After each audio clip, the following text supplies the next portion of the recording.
Kidlat News Updates. Mga balita ngayon, 10 miyembro ng Dawla Islamiyah Maute Group patay sa Lanao del Sur, utak ng Munay ambush na puksa. 2 babae timbog sa checkpoint, mga assault rifle nasamsam sa Maguindanao del Sur.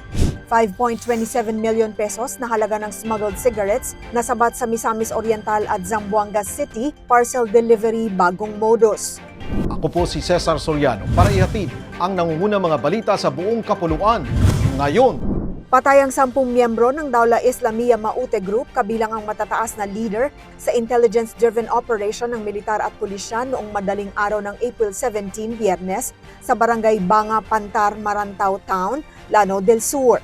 Ang grupo ang direktang iniuugnay sa madugong ambush sa Munay, Lanao del Norte na ikinasawi ng 4 na sundalo noong January ng kasalukuyang taon. Pinangunahan ng 103rd Infantry Haribon Brigade sa ilalim ng commander nito na si Brigadier General Billy De La Rosa ang operasyon, katuwang ang CIDG at iba pang ahensya na nagresulta sa pagkawasak ng pangunahing liderato ng DI Maute. Ayon kay Major General Yegor Ray Baroquillo Jr., commander ng 1st Infantry Tabac Division, mahalagang hakbang ito sa pagbuwag sa network na responsable sa karahasan sa rehiyon. Narecover sa lugar ang mga high-powered firearm, pampasabog at IED components habang isang sanggol ang ligtas na nasagip. Walang naitalang casualty sa panig ng pamahalaan. Patuloy ang pinaigting na operasyon upang tuluyang mapuksa ang nalalabing teroristang grupo. Arestadong 2 babae matapos makuhanan ng matataas na kalibreng armas sa checkpoint operation sa Talayan, Maguindanao del Sur nitong April 16, Huwebes. Ayon sa Talayan Municipal Police Station, nasita ang SUV ng mga suspect sa National Highway at sa inspeksyon ay nadiskubre ang mga armas na walang kaukulang dokumento. Kinilala ang mga suspect sa alias Samsia at Bay Janine.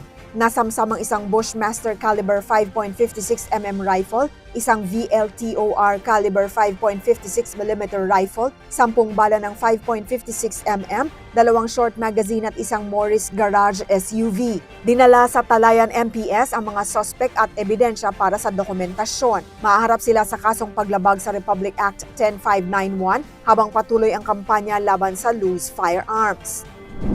Umabot sa 5.27 million pesos na halaga ng smuggled cigarettes ang nasamsam sa magkahiwalay na operasyon sa Misamis Oriental at Zamboanga City na naglantad ng mas sopistikadong modus ng pagpupuslit.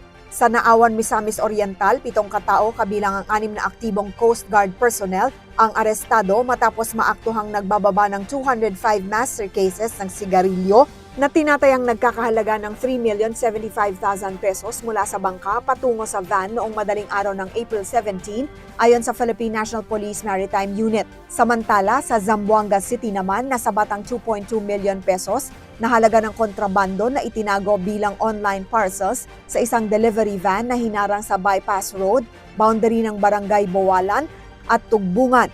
Walang ipinakitang dokumento ang driver ng naturang sasakyan ng parcel company. Ayon sa pulisya, patunay ito ng lumalawak na operasyon ng smuggling na gumagamit ng logistics system upang makaiwas sa otoridad. Patuloy ang investigasyon habang inihahanda ang kasong paglabag sa batas laban sa mga sangkot. Para sa Kidlat News Channel, ako si Rosalyn Sinchonco, nag-uulat. ako po si Cesar Soriano, kasama nyo sa bawat pagputo ng balita.